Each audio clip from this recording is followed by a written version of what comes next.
Welcome to this explainer. Today we're unpacking something that literally affects every single one of us every single day. We're looking at the Resilience Threshold Action Plan.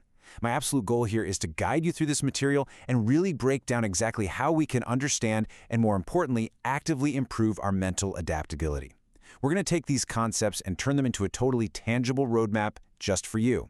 So get comfortable, lock in, and let's get started.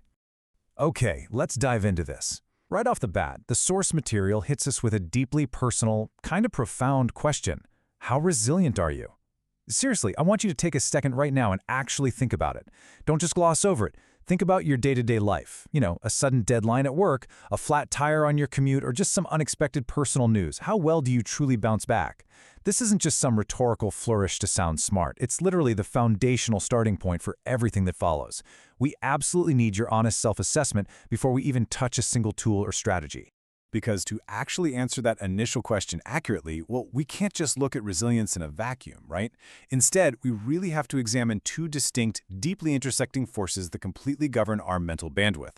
And those are resilience and stress. You literally cannot fully understand one without acknowledging the other. They're locked in this constant everyday push and pull. Navigating this specific dynamic, that is the absolute key to our overall adaptability.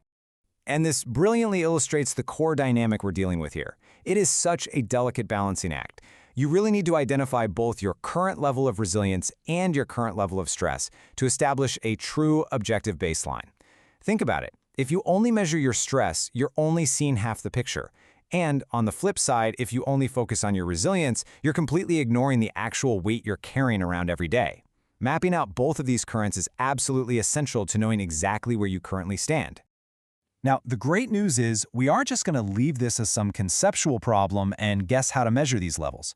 We actually have a very specific, practical tool at our disposal here: targeted diagnostic questions. The provided exercise files act as the main mechanism we use for this whole personal identification process. We aren't meant to just, sit back and ponder our stress in the abstract. Nope, we are given a highly structured resource to help us extract real, hard data from our own lives. So let's break down how to actually utilize this tool. First off, it definitely requires active engagement. By jumping in, accessing these files, and honestly answering the probing questions within them, the whole process sort of acts like a mirror. It reflects back your reality, completely cutting through your own personal biases to help you uncover and accurately pinpoint those baseline levels of stress and resilience we just talked about. Basically, it takes the guesswork completely out of the equation. Let's move to it and see how this builds into a complete framework. It's a really logical three-step methodology. Step 1 is the application, right? Actually answering the questions. Step 2 is the realization, which is identifying your current levels based on those answers. And then step 3, this is the big pivot, creating an action plan. This is absolutely a critical transition. We're moving from the assessment phase, figuring out exactly where we are, directly into the concrete planning phase, figuring out what we're actually going to do about it. Because let's face it, awareness alone is definitely not the end goal here. I really want to emphasize that crucial pivot again: creating an action plan. The ultimate purpose of going through all those diagnostic questions isn't just to achieve some sort of passive, mindful awareness. No way. The data you gather must be used for the active formulation of a definitive plan. It's like you're gathering intelligence on your own mental state, all so you can strategize and take really deliberate, measurable steps forward. So, the crucial point is, what's the final destination of this entire process? The culminating objective of this whole framework, the entire reason you identify your baseline and build that action plan in the first place, is to actively raise your resilience threshold. You're taking all your insights, packaging them into your own personalized plan, and deploying them to actually push your personal boundaries.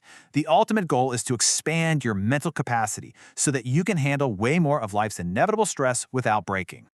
And that brings us to our final thought. We started with a question about where you are right now, and I want to leave you with a kind of provocative question about where you're going.